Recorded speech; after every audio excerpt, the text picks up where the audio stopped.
नमस्कार दोस्तों, आपका स्वागत है इस पॉडकास्ट सेशन में। आज के पॉडकास्ट सेशन की एक खासियत है कि हम वाबी सतूरी स्टूडियो में बैठे हुए हैं और हमारे पास एक बड़ी ख़ास मेहमान हैं। मैं उन मेहमान का थोड़ा-सा परिचय दूँगा, बट बाकी आप उनसे खुद ही पूछेंगे या वो अपने आप को जब बताएँगी और हमारे वार्तालाप में जब चीज़ें आगे बढ़ेंगी तो आप शायद उनको पहचान पाएँगे। आज ये हमारे वाबी सतूरी स्टूडियो में भी आई थीं और इन्होंने एक बड़ा अच्छा सेशन लिया था और उसके इतना मैं ज़्यादा प्रभावित हुआ था तो मुझे लगा कि मैं इन मैडम को रिक्वेस्ट करता हूँ कि एक छोटा-सा पॉडकास्ट हमारे साथ करें, ताकि वो नॉलेज जो है आप लोगों के थ्रू औरों को भी पहुँचे। तो आपका मैं once again I am just welcoming you to this production which is called eighth house production. मैं इस प्रोडक्शन के बारे में भी आपको बता दूँ। एट्थ हाउस प्रोडक्शन का नाम इसलिए रखा गया कि अगर आप एस्ट्रोलॉजी में जाएंगे तो एट्थ हाउस ज़्यादातर लोग उससे डरते हैं, but this is transformational house. Eighth house में लोग कहते हैं कि समझ में नहीं आता, गुप्त चीज़ें होती हैं वहाँ, बट बेसिकली जो भी गुप्त होता है, जो अनसर्टेन होता है, जो सीक्रेट होता है, वो आपको ट्रांसफॉर्मेशन पे ले जाता है। तो इस प्रोडक्शन हाउस का नाम इसी शुभ विचार के साथ शुरू किया गया था, एट्थ हाउस प्रोडक्शन। और हम इसमें स्पिरिचुअल या यूनिक बातें करेंगे और हर प्रकार की भी बातें कर सकते हो जो जीवन को टच करता हो। तो इन्हीं शब्दों के साथ मैं आपका परिचय कराता हूँ श्रीमती वानी गर्ग से। वानी गर्ग जी को मैं आपको बताऊं, डायरेक्टली मैं नहीं जानता था। ये हमारी वाइफ हैं, उनकी फ्रेंड हैं और मैं इनके बारे में सुनता था कि ये बहुत ही अच्छी हीलर हैं। तो वानी जी, मैं बहुत ज़्यादा टाइम न लेते हुए मैं सीधे आपके पास आता हूँ कि आप अपने बारे में ज़रा बताएं, हमें बताएं और दर्शकों को बताएं कि आप क्या करती हैं। नमस्कार दोस्तों, मेरा नाम वानी गर्ग है। मैं प्रोफेशन से एक प्राणिक हीलर हूँ। मैं होओपोनोपोनो प्रैक्टिशनर हूँ। मैं EFT emotional freedom technique practitioner भी हूँ और मैं एक्सेस बार प्रैक्टिशनर भी हूँ। एक्सेस बार ये क्या? एक्सेस बार एक्सेस बार होता है कि हमारे हेड में 32 पॉइंट्स होते हैं। हम उनको बहुत स्लाइटली प्रेस करके उनसे आपके जो सप्रेस्ड इमोशंस होते हैं या आपके कोई माइंड में ब्लॉकेजेस होते हैं जिसकी वजह से आप अपनी लाइफ में आगे नहीं बढ़ पाते हैं, हम वो थेरेपी देते हैं। इसके थ्रू आपके ब्लॉकेजेस खुलते हैं और आपको आगे बढ़ने के लिए रास्ता मिलता है। Okay okay okay. वानी जी, मैं थोड़ा सा आपको ना पीछे ले जाऊंगा। हाँ जी। ये आपको भी पता होगा, इस समय हीलर बहुत सारा, ये एक तरह से फैशन भी बन गया है हीलिंग, और विभिन्न प्रकार की हीलिंग हो रही है जो कि मैं कहता हूँ कि सही होगा, मेरा उसमें कोई डाउट नहीं है। बट मैं जानना चाहता हूँ कि जब आप हीलर बनी तो उसके पहले की आपकी जर्नी क्या थी? क्या चीज़ ऐसी हुई जो आपको हीलिंग में आपको प्रेरणा दी कि मुझे हीलर बनना चाहिए? क्योंकि मैं एक खासियत आपको देख रहा हूँ अभी, जब पॉडकास्ट के जरिए ही मुझे समझ में आया। जब मैं वाणी जी का अगर ये फोरहेड देखता हूँ तो यहाँ पे इनको बहुत ही प्रेस्ड है ये स्किन। हाँ तो मुझे लगा, मैंने पहला प्रश्न यही पूछा था कि क्या आपको ओम कैसा सुनाई देता है या ओम पॉइंट कैसा है, तो इन्होंने उसके बारे में बोला कि मेरा ओम बहुत अच्छा है। तो मुझे थोड़ा बताएं आप कि कैसे इस फील्ड में आप आई, क्या चीज़ आपको प्रोत्साहित की? 15 years बैक मैं एक बहुत छोटे से शहर में रहती थी। मेरा पूरा ब्रॉटअप दिल्ली से हुआ हुआ था। जब मैं छोटे शहर में रहती थी तो वहाँ बहुत ज़्यादा इतना पहचान नहीं था। तो कहीं ना कहीं मैं बहुत सप्रेस हो गई थी क्योंकि मैं बहुत ब्रॉड माइंडेड माहौल से आई हुई थी। तो मैं कहीं ना कहीं एंग्जाइटी की पेशेंट बन गई थी और मैं एंग्जाइटी की मेडिसिन खाती थी। फिर उसके बाद मेरे को एंग्जाइटी की मेडिसिन मैंने काफ़ी टाइम खाई। लेकिन जब मेरा 12 years पहले ये डिसाइड हुआ कि हम दिल्ली शिफ्ट हो रहे हैं, तब मैंने अपने आप से डिसाइड किया कि मैं ऐसी लाइफ नहीं जीना चाहती हूँ और मुझे कुछ ऐसा करना है कि मेरी एंग्जाइटी की मेडिसिन बंद हो जाएं और जो प्रॉब्लम्स मैंने फेस किए हैं वो लाइफ में या और लोग ना फेस करें। मेरा मेजर रीज़न था हीलर बनने का कि जो भी एंग्जाइटी के इश्यूज या पैनिक अटैक्स या जो कुछ भी मुझे होते थे वो मैं आगे लोगों को नहीं मतलब नहीं हो। तो इस रीज़न से मैं हीलर बनी और मैं लोगों को एंग्जाइटी और डिप्रेशन और इन सब की हीलिंग्स देके ठीक करती हूँ। Okay okay. तो बड़े ही अच्छे नोट पे, हालांकि उसके पहले आप सफरिंग से गुजरी हैं, जो हाँ आपका जी। पर्सनल सफरिंग था, हाँ जी। And perhaps that led you yes. Towards thinking about healing others and helping others. Yes. But मैं आपसे पूछना चाहूँगा, तो आपने किसी गुरु से कोई दीक्षा ली या कैसे आपका ये जर्नी शुरू हुआ? हाँ जी। जब मैंने प्राणिक हीलिंग सीखा तो मेरी एक रिलेटिव हैं, वो ऑलरेडी एक प्राणिक हीलर थी। उन्होंने मुझे उस कंडीशन में देखा था जब मैं एंग्जाइटी में थी। तब उन्होंने मुझे सजेस्ट किया था कि आके मेरे साथ आप मेरे सेशंस लीजिए। मैंने उनके सेशंस लिए। मैंने उनसे बहुत कुछ सीखा और उसके बाद फिर मैं इस फील्ड में आ गई थी। तो एक तरह से वो आपके पहले गुरु हाँ, या मास्टर या जो भी गुरु आप कहते मास्टर हो। सब कुछ।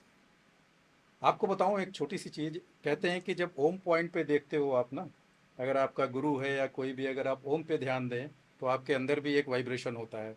तो मुझे इस समय यही लग रहा है, अगर कैमरा जरा वाणी जी के जरा फोकस करें यहाँ फोरहेड पे, तो आप देखिएगा कि इनका यहाँ फोरहेड पे ओम पॉइंट बड़ा ही अच्छा। इसके बारे में कुछ बताएंगे, आपको क्या विचित्र कोई अनुभव होते हैं, या कभी कब आपको पता लगा कि मेरा ये ओम पॉइंट। मुझे बहुत लोग इस चीज के लिए टोकते थे कि तुम्हारे यहाँ पे गड्ढा बनता जा रहा है, जी। लेकिन लोग एक्चुअली उसे कनेक्ट नहीं हो पाते थे कि ये गड्ढा किस लिए है। हम्म। वो मैं जानती हूँ कि मेरा ओम बहुत स्ट्रांग है, क्योंकि मेरा अजना स्ट्रांग है। मैं जो लाइफ में डिसाइड कर लेती हूँ मुझे करना है, वो मुझे करना है। और मुझे एक्चुअली डिल्यूजन्स होते हैं इस चीज के। मुझे एक कॉल आती है, इनर कॉलिंग आती है कि मुझे ऐसे सर्व करना है, मुझे ऐसे प्रेजेंट करना है, सो दैट कि मैं लोगों के जो उनकी इनर वॉइस है, जो जो वो सप्रेस्ड है, उस पे वर्क कर सकूं। तो कोई एक इसलिए मुझे इनर एग्जांपल दें। वॉइस। पहली बात, शायद आप डेल्यूजन नहीं बोलना चाहती होंगी, कुछ और वर्ड होता होगा, इजंट इट। आपको अंदर से विजन इनर या कॉल, इंट्यूशन, इनर कॉल आती इंट्यूशंस है। आती है, इनर कॉल्स आती हैं कि मुझे कैसे लोगों को। जैसे कोई एग्जांपल दें ना वाणी जी, कोई एक पर्टिकुलर। मेरे ख्याल से बहुत लोग इंटरेस्टेड होंगे जो हमसे जुड़ेंगे कि। देखिए, आज की दुनिया में जो देखा गया है कि हर इंसान सिर्फ भाग रहा है, पैसा कमाने के लिए भाग रहा है, शांति के लिए भाग रहा है, और प्यार के लिए भाग रहा है। और वो हर दूसरे इंसान में एप्रिसिएशन एक्सपेक्ट करता है कि सामने वाला मुझे अप्रिशिएट करे, या मुझे पैसा कमाना है। लेकिन लोगों के पास इनर पीस ही खत्म हो गया है। तो मैं लोगों के साथ उस चीज़ पे वर्क करना चाहती हूँ। मैं उन्हें रियलाइज़ कराना चाहती हूँ कि अगर आप सेल्फ लव करेंगे, अगर आप अपने इनर पीस में रहेंगे, तो आप सब कुछ पा सकते हैं। भागने से कुछ हासिल नहीं होगा। थमिए और सीखिए, अपने अंदर की वॉइस को सीखिए, आप क्या लाइफ में चाहते हैं। दुनिया भाग रही है, इसलिए दुनिया में इतनी प्रॉब्लम्स बढ़ती जा रही हैं, रोज की बीमारियां बढ़ती जा रही हैं। लोगों के अंदर से शांति खत्म हो गई है, और मैं वो लोगों को देना चाहती हम्म, मेरा क्वेश्चन अभी अधूरा है वाणी जी, कोई आपका पर्सनल एक्सपीरियंस जिसने हूँ। आपको मेरा जागृत किया हो, क्योंकि जिस प्रकार मैं आपकी पर्सनालिटी देख रहा हूँ, तो डेफिनेटली आपको कुछ पर्सनल एक्सपीरियंस हुए होंगे या नहीं। मुझे बहुत तरीके के पर्सनल एक्सपीरियंस हुए। मेरे रिलेशंस में भी प्रॉब्लम थी, जहाँ मैंने अपने आप पे काम करना शुरू किया, अपने आप से माफ़ी मांगनी शुरू की, अपनी इमोशनल बॉडी और मेंटल बॉडी पे वर्क करना शुरू किया। और जिस दिन तक मैंने अपनी इमोशनल और मेंटल बॉडी पे वर्क किया, ऑटोमेटिकली मेरे रिलेशंस बेटर हो गए, मेरी वेल्थ बेटर हो गई, मेरी हेल्थ बेटर हो गई। तो वही चीज़ मैं लोगों में जागृत करना चाहती तो हूँ। क्या आप बताना चाहेंगी दर्शकों को, जब आप मेंटल बॉडी और इमोशनल बॉडी की बात करती है, मतलब ये फिजिकल बॉडी से अलग दो अलग बॉडी, है। हाँ, क्या है ये, अगर सरल शब्दों में आप बता पाए। देखिए, हम जीव के अंदर, एक इंसान के अंदर तीन प्रकार की बॉडीज होती हैं। जी। Emotional body, mental body and physical body. Physical body वो है जो हम देख सकते हैं, लेकिन इमोशनल और मेंटल बॉडी को हम नहीं देख सकते हैं, इसलिए लोग उसके बारे में जानते ही नहीं जानते हैं। नहीं, बिल्कुल। अगर आप और मैं हैं, अगर आप मुझे कुछ ऐसे अपशब्द बोलते हैं, तो सबसे पहले वो मेरी इमोशनल बॉडी को हर्ट करेंगे, मेरे थॉट्स को हर्ट करेंगे, और उससे मेरी इमोशनल बॉडी छिन भिन हो जाएगी। ठीक है, और उसी जो अपशब्द को अगर मैं सारा दिन सोचती रहूंगी, तो मैं ऑटोमेटिकली अपनी मेंटल बॉडी को भी हर्ट करूंगी। और अगर उसको बहुत ज्यादा देर मैंने सोच लिया, तो फाइनली मुझे हेडेक हो जाएगा, माइग्रेन हो जाएगा, और वो मेरी फिजिकल बॉडी में टर्न हो जाएगा। ठीक है, तो इसीलिए लोग इमोशनल और मेंटल बॉडी के बारे में जानते ही नहीं है। उन्हें लगता है जो बॉडी दिखती है वो ही फिजिकल बॉडी होती है।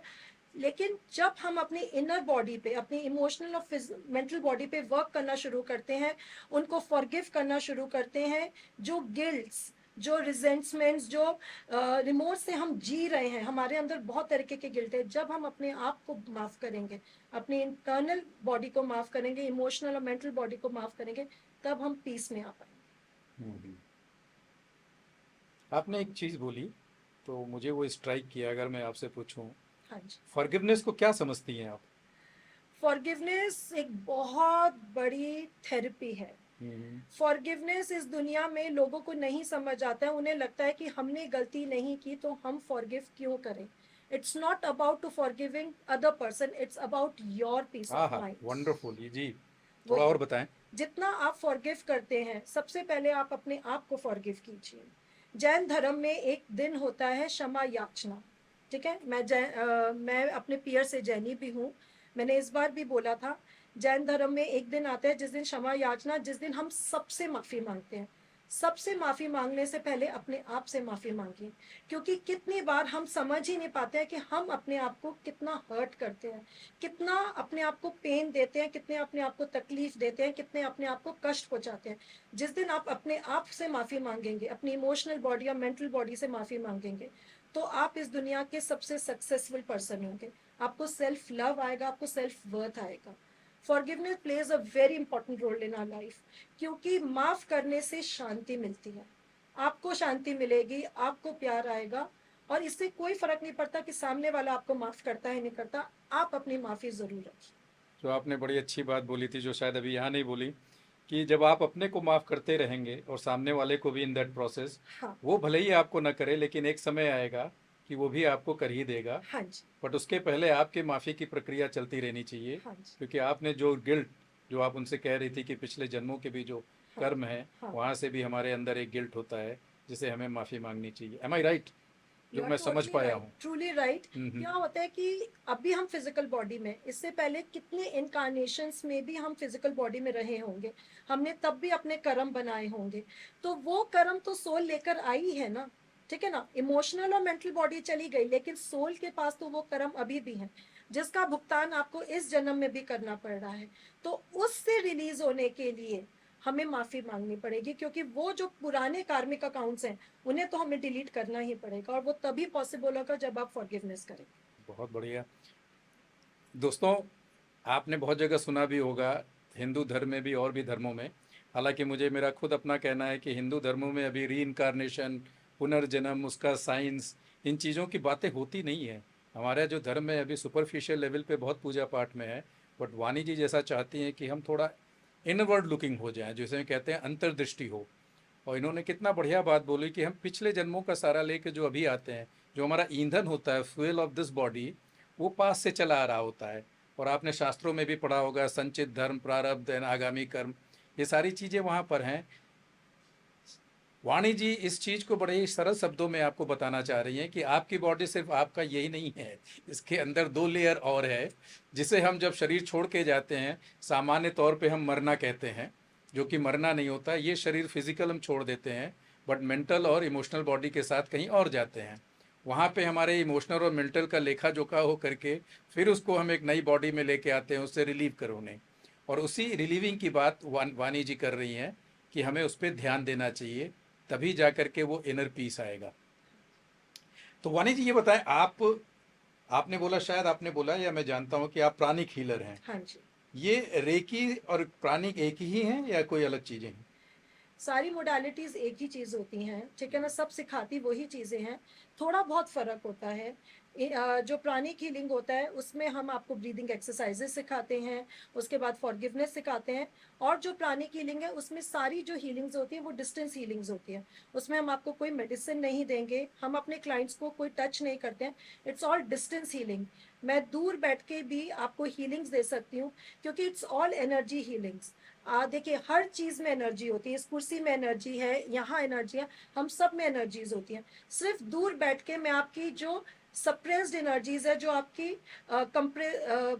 जो पुरानी डर्टी डिजीज एनर्जीज हैं, उनको क्लीन करती हूँ, और उसमें मेडिटेट करके जो मेरे अंदर की गुड एनर्जीज हैं या अच्छी एनर्जीज है, सिर्फ वो आपको दूंगी, और इससे आपके चक्रास एंड ऑर्गन्स में एनर्जीज जाएंगी और आप हील हो जाते हैं। मैं इसमें बड़ा डिफिकल्ट क्वेश्चन पूछने जा रहा हूँ आपसे। जरूर माफ़ पूछिए। करिएगा, मैं डिफिकल्ट क्वेश्चन पूछ रहा हूँ कि जब आप उनकी डिजीज एनर्जी को हटाती हैं, हाँ जी। वो उनके पिछले कर्मा से रिलेटेड हैं। हाँ जी। कर्मा कैसे हटाती है? कर्मा बेसिकली संस्कार होते हैं। हाँ। तो अगर उनकी डिजीज में संस्कार चिपके हैं, तो उन्हें हटा के आप कहाँ भेजेंगी? मैं उनको हटा के कहीं नहीं भेज सकती हूँ, मैं सिर्फ उनको कम कर सकती हूँ, हम्म। ठीक है। क्योंकि जब मैं अपने क्लाइंट को कोई भी हीलिंग देती हूँ, तो मैं उनसे सबसे पहले कहती हूँ कि आप फॉरगिवनेस करेंगे। मैं आपको अपनी एनर्जीज दे रही हूँ हीलिंग के थ्रू, आप मुझे रिटर्न में क्या देंगे? आप सिर्फ मेरे लिए इतना कर दीजिए कि आप फॉरगिवनेस करिए। आप फॉरगिवनेस करेंगे, आप अपने कर्मास पे काम करेंगे, साथ में मैं आपको हीलिंग्स दूंगी, तो दोनों मिलके आपकी प्रॉब्लम्स को सॉल्व कर देगा। चाहे वो इमोशनल प्रॉब्लम हो, चाहे वो मेंटल प्रॉब्लम हो, चाहे वो फिजिकल प्रॉब्लम हो, हम तीनों चीजों पे वर्क कर सकते हैं। बट ये गिव एंड टेक की चीज होती है। तो आपने बोला गिव एंड टेक हाँ जी। With your the people who you are supporting. Yes. God से आपका क्या गिव एंड टेक होता है इस प्राणिक हीलिंग में? प्राणिक हीलिंग में ये होता है कि I am grateful to the God, जो लाइफ उन्होंने मुझे दी है, जो यहाँ मुझे अपना एंजल बना के भेजा है। तो I am grateful, I am thankful to the God for this thing, क्योंकि उन्हें लगता है कि वो कुछ चुनिंदा लोगों को इतनी भीड़ में हाथ पकड़ के उठाते हैं कि हाँ ये हैं जो सर्व कर सकते हैं, जो मेरा मैसेज दुनिया तक पहुंचा सकते हैं। ठीक है ना? जैसे सूरज अपनी किरण हर किसी को देता है, चाहे वो अमीर है, चाहे गरीब है, चाहे जो है, ऐसे भगवान अपना प्यार और शांति हर जीव को देते हैं। लेकिन हमने अपने अंदर इतने ग्रजेस, इतनी नफरत, इतना सब कुछ भर रखा है कि भगवान का प्यार और शांति हमें दिखता ही नहीं है। दिखता नहीं है। बहुत बढ़िया। जिसे ही हम कहते हैं, क्रिश्चियंस स्पेशली कहते हैं grace, grace of the God. But मेरा आपसे एक उस क्वेश्चन के पीछे एक क्वेश्चन छुपा था। ये जो आप एनर्जी हीलिंग देती हैं, ये आपकी एनर्जी है या हायर पावर की एनर्जी आपके थ्रू चैनलाइज होती है? ये डिवाइन एनर्जीज हैं जो मेरे थ्रू मतलब ऊपर से डिवाइन एनर्जीज आती है, जो मैं अपने थ्रू, अपने हाथों के थ्रू, अपने क्रिस्टल के थ्रू अपने क्लाइंट्स को देती हूँ। तो ये समझना जरूरी है, मैं इसीलिए इनको 2 बार क्वेश्चन पूछा था। ये एक मीडियम है, भगवान द्वारा चुनी गई एक मीडियम है, एक ऐसी सोल है जिन्हें गॉड ने बोला, हायर पावर ने, कि तुम्हारे थ्रू हीलिंग हो सकती है। तो जब आप इनके पास आते हैं, कई लोग कहते हैं कि अरे उनकी एनर्जी कैसे अपने आप कर लेंगी, इतनी पावर कहाँ से? बेसिकली पावर एक ही है, बट उसने सब पावर ढूंढ रखे हैं या यहाँ क्रिएट कर रखे हैं। तो वाणी जी उस पावर के एनर्जी को अपने थ्रू चैनलाइज कर सकती हैं, ये इनका कहना। आपने और भी बोला कि एथेरल बॉडी में भी आप जाती हैं या एस्ट्रल बॉडी में, वो क्या था, मुझे समझाएं थोड़ा। देखिए, जब हम रात को सो जाते हैं, ठीक है ना, तो रात को हम अपने आप को, हमारी फिजिकल बॉडी सो रखी है, लेकिन हमारी एथरिक बॉडी नहीं सो रखी है। तो रात को हम अपने आप को, जो हमें पता नहीं होता, हम ट्रैवल करते हैं। तो रात को सोने से पहले मैं भगवान से यही कहती हूँ कि हर वो सोल जो इस वक्त कष्ट में है, तकलीफ में है, परेशानी में है, आप मुझे रात को, जब मैं गहरी नींद में सो रही हूँ, तो आप मुझको लेके जाइए, सो दैट मैं उन सब सोल्स को सर्व कर सकूँ, उनके दुख से, तकलीफ से उन्हें निजात दिला सकूं। तो हम एस्ट्रल बॉडी में जाते हैं, वहां उन सोल्स को हेल्प करते हैं। कैसे मैं मान लूँ? कैसे आप मैं जब तक आप कोई एक्सपीरियंस नहीं देंगी। अभी मैं बताऊं, हमारे कजिन है लखनऊ में, हाँ जी। सडनली उनके साथ ये शुरू हुआ है। वो रात में अपना शरीर छोड़ देते हैं, और कई लोग, चूंकि हमारा उनका पुराना पिछले जन्मों के बहुत सारे कनेक्शन हैं, तो ज़्यादातर लोग तो विश्वास नहीं कर पाते। हाँ। बट वो कई अच्छी चीज़ें बताते हैं। बोले कई बार उन्हें गणेश जी हाथ पकड़ के ले जाते हैं। बोले भैया वहाँ तो बहुत सारे शिव हैं, एक ही शिव नहीं है। तो वो तो बहुत ही डीपर लेवल स्पिरिचुअल है, जिसको मैं नहीं बात करना चाहूँगा, या मे भी किसी और पॉडकास्ट में आपसे करूँगा। आपका कोई पर्सनल एक्सपीरियंस ऐसा जो आप गई एस्ट्रल बॉडी में, या कहीं पे आपका कुछ याद हो अगर आपको? देखिए, मुझे बहुत ज़्यादा तो कुछ याद नहीं है। मुझे एक बहुत स्लाइट सा इंसिडेंट याद है कि एक दिन मैं ऐसे ही, क्योंकि मैं हनुमान बाबा की बहुत बड़ी भक्त हूँ, तो मैं एक दिन रात को ऐसे ही बोल के सोई थी कि बाबा, आज अगर किसी भी, कोई भी सोल को कोई कष्ट है या तकलीफ है, तो मुझे ज़रूर उस सोल के पास लेके जाइएगा। और मुझे ऐसा सुबह उठ के फील हुआ कि मैंने किसी सोल को हेल्प करी। मुझे ऐसे फील हुआ कि रात को मैं गई थी, बाबा ने मुझे इतना वो दिया था कि मैं वहाँ गई, उस सोल की तकलीफ को मैंने समझा और उसको हीलिंग देके मैंने उसको ठीक किया। कैसे कहूँ, अगर आप मुझे थर्ड पर्सन को बताएंगे आपको फील हुआ, क्या ऐसी वो फीलिंग थी? देखिए, और मैं आप पे डाउट नहीं कर रहा हूँ, नहीं, आई क्योंकि अंडरस्टैंड। एक बार मुझे एक फीलिंग आई थी, और मैं 100% श्योर था कि देवी ने विजिट किया मुझे। हाँ। कुछ ऐसी चीज़ हुई थी। कोई कुछ भी बोल ले, मैंने कहा नहीं मेरे दर्शन हो गए। किसी ने बोला सुबह दर्शन नहीं, मैंने कहा नहीं रात में ही उनके साथ मुलाकात हुई थी, दर्शन हो गए। आप उस फीलिंग को कैसे एक्सप्लेन कर पाएंगी? मुझे, जब मैं सुबह उठी थी, तो मुझे वो गूज बम्स थे, क्योंकि मेरे को हाँ। जनरली हमें सपने याद नहीं रहते। जी, जी। जब हम सुबह उठते हमने रात भर में क्या देखा, बट मुझे सुबह वो याद था कि बाबा आए थे, मेरा हाथ पकड़ के ले गए थे, और वो मुझे उस सोल के पास छोड़ कर आए थे। और मुझे जब वो याद आया तो मुझे गूज बम्स हुए थे। नहीं, मैं पूरा आपसे कनेक्ट हो पा रहा हूँ, क्योंकि वो जो कॉन्फिडेंस होता है ना, जो वो कन्विक्शन होता है, वो इतना आंतरिक होता है कि बस अपने को ही समझ में आएगा। बाकी अगर कोई उससे मैं शायद गुजरा है, वर्ड्स में उसको एक्सप्लेन नहीं हाँ, कर वो एक्सप्लेन किया भी नहीं जा सकता। सही बात है। कैसे करे अपने उस भाव को एक्सप्लेन, ये सब होके आए हैं या नहीं मिले हैं। बहुत बढ़िया, मतलब बड़ा अच्छा लगा आपसे बात करते हुए। और कुछ बताएं आप जब कहती हैं कि मैं हेल्प करना चाहती हूँ, ऐसी क्या चीज़ है आपके अंदर? कोई क्रदन है, कोई ऐसा रुलाई छुपी हुई है, कोई कष्ट, ऐसा क्या देखती हैं? लॉर्ड बुद्धा की तरह आपकी सोच कैसे हो गई? लॉर्ड बुद्धा की तरफ सोच इसलिए हो गई क्योंकि जब आपको अंदर से एक इनर कॉल आती है कि आपको, जैसे मैंने पहले भी कहा कि लोग परेशान हैं, ठीक है ना, लोग भाग रहे हैं, वो थमना नहीं चाहते, वो दूसरों में अपनी खुशियां ढूंढते हैं, दूसरों में अपना पीस ढूंढते हैं। तो अब मुझे लगता है कि यहाँ पे सब लोग सिर्फ फिजिकल वर्ल्ड की बात करते हैं। मैं चाहती हूँ कि मैं लोगों को ये रियलाइज कराऊं कि इसके अंदर भी एक वर्ल्ड है, आपका खुद का वर्ल्ड है। अपने लिए जिए, अपने लिए जीना सीखिए, अपने लिए करना सीखिए, जो करना चाहते हैं वो करिए, ठीक है, क्योंकि आपको एक ही जीवन मिला है। तो मैं हम आप अपने आप को सप्रेस करते हैं। डोंट सप्रेस योरसेल्फ, तो लिव मैं योर लाइफ। तो मैं आपसे पूछूं कि ऐसा नहीं है कि आप इतना हेल्प करने में खुद का पीस आपने डिस्टर्ब कर दिया है? क्या ऐसा हो बिल्कुल सकता है? नहीं। नहीं। आप जितना देंगे आपको उतना मिलेगा। हाँ हाँ। आप ये सोचिए कि आप एक आम का पेड़ लगाते हैं, गुठली तो आप एक ही लगाएंगे लेकिन उसमें कितने आम आते हैं। हम्म। तो जितना मैं लोगों को दूंगी, भर भर के मुझे ब्लेसिंग्स मिलेंगी। मैं लोगों से यही बोलना चाहती हूँ, डू ब्लेसिंग्स। आप लोगों को आशीर्वाद दीजिए, आप लोगों को ब्लेसिंग्स दीजिए, उन्हें सुख दीजिए, उन्हें शांति दीजिए, और फिर देखिए आपकी झोली में भगवान कितना भरेंगे। क्या बात है, बहुत ही अच्छा लगा वानी जी, बहुत ही अच्छा लगा। एक तो आप मैसेज दे ही रही हैं हाँ। कि आपको या लोगों को, दूसरों को ब्लेस करना चाहिए, पीस के बारे में बात करना चाहिए। ज़िंदगी कैसे जीनी चाहिए अगर मैं आपको पूछूं, आज के यंग जनरेशन को आप देखेंगे, कंपटीशन है, हाँ जी। हम पीयर प्रेशर होता है, हमारी शुरुआत ही एजुकेशन की होती है कंपटीशन से, ये यस। बनो वो बनो एंड ऑल। तो जो आपने ये बीड़ा उठाया, एक तरह से अगर शुद्ध हिंदी में बोलूं, कैसे लोग करेंगे? एक्चुअली क्या है, क्योंकि हम लोग के टाइम में इतना कॉम्पिटिटिव वर्ल्ड नहीं था। नहीं था। इस वक्त जो ये यंग जनरेशन है वो बहुत एक्सट्रीम कॉम्पिटिटिव वर्ल्ड में जी रही है, और बहुत ज़्यादा कंपैरिजंस में जी रही है। ये इसके पास ये है, मेरे पास नहीं है। बट हमारे को अपने आप को ये समझाना पड़ेगा कि हमारे पीस ऑफ माइंड के लिए हमें चीज़ों को लेट गो करना है। हम हर चीज़ हासिल नहीं कर सकते। Just work on your self, अपने पीस ऑफ माइंड के लिए वर्क कीजिए, फिजिकल एक्टिविटीज़ कीजिए, चाहे आप जिम करिए, चाहे आप योगा करिए, चाहे आप जुम्बा करिए, अपने लिए वक्त निकालिए। जब आप अपने लिए वक्त निकालेंगे, रास्ते आपको खुद दिख जाएंगे। रास्ते खुद दिख जाएंगे। क्या बात है वाणी जी। चलते चलते अगर मैं आपसे पूछूं, और मुझे उम्मीद है कि हम लोग आगे भी मिलेंगे, अभी तो हमारा पहला पॉडकास्ट है, हो सकता है आपको भी और आइडियाज़ आएंगे, और हम जब आगे सेशन करते रहेंगे वाबी सतोरी में तो मुलाकात होगी। आपको अगर कोई कांटेक्ट करना चाहता है हाँ जी। तो कैसे करे? मेरा इंस्टाग्राम पे है इनर लाइट बाय वाणी के नाम से। Inner life by inner light. Inner light by Vani हाँ जी। आपका इंस्टा है। इंस्टा है। हम्म। तो उस पर मुझे कांटेक्ट कर सकते हैं। और बाकी आप मेरा कांटेक्ट वाबी सतोरी में भी ले सकते हैं, देवांशी से। अभी आपने कोई वेब पेज डेवलप किया है अभी अपना?